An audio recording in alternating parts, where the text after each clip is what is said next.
Yung mga par, kamusta? Ang papuri kay Manny Pacquiao at Naoya Inoue na bugbog sa sparring. Pero bagong lahat mga idol, suportahan nyo naman ang ating channel. Maraming salamat po.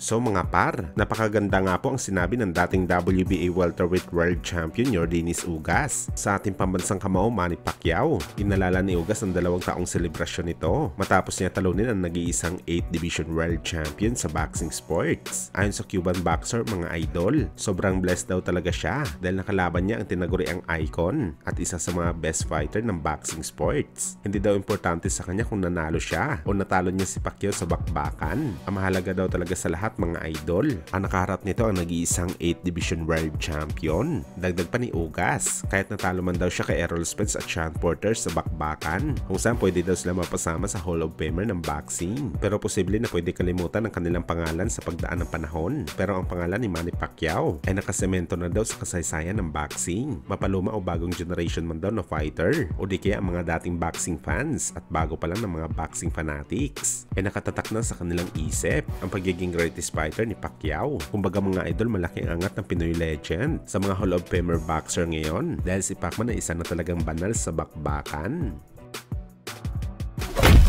Sa kabilang banda naman mga idol, General Casimero nag-react sa kumakalat na sparring video ni Inoue sa internet kung saan ayaw kay Cuadro Alas mga idol. Easy work lang daw sa kanya. Pag siya daw nakalaban ni Naoya Inoue mga idol, bibigyan niya daw talaga ito ng magandang laban na talagang hindi daw makakalimutan ng Hapones, na parang sinasabi ni Alas dito mga idol. Kagaya sa sparring ni Inoue sa Pinoy boxer na hindi siya nakaporma sa laban, mas matinding punishment pa ang posibleng ibigay ni Casimero sa Japanese Monster sa bakbakan, kung saan maraming mga Pinoy fans nga kasi mga idol ang nakumbinsi sa nakita na sparring ni Inoue kontra sa Pinoy boxer na si Bakunawe, na literal daw nabugbog si Inoue dito. Hindi daw kasi ito makabato ng suntok dahil sa agresibong estilo ng Pinoy. Pero kung tayong tatanungin mga idol, halatang nasa defense mode si Inoue. Kumbaga mga idol, sinadya niya na magpasuntok sa Pinoy sparring mate nito para masubukan ng gusto ang kanyang depensa sa laban. Hindi kasi mga idol porket nabugbog ka sa sparring, lugi ka na sa iyong kalaban. Tandaan po natin mga idol na ang sparring party din ng training